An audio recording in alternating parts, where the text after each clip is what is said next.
कितना खूबसूरत था।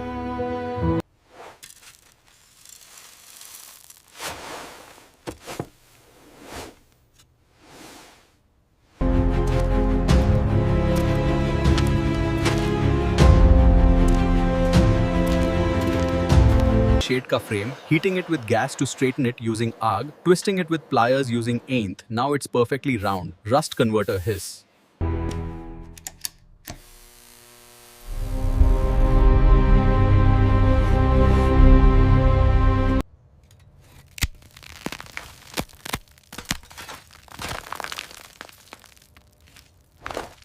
Shade ka frame, heating it with gas to straighten it using arg, twisting it with pliers using ain't. Now it's perfectly round. Rust converter hiss.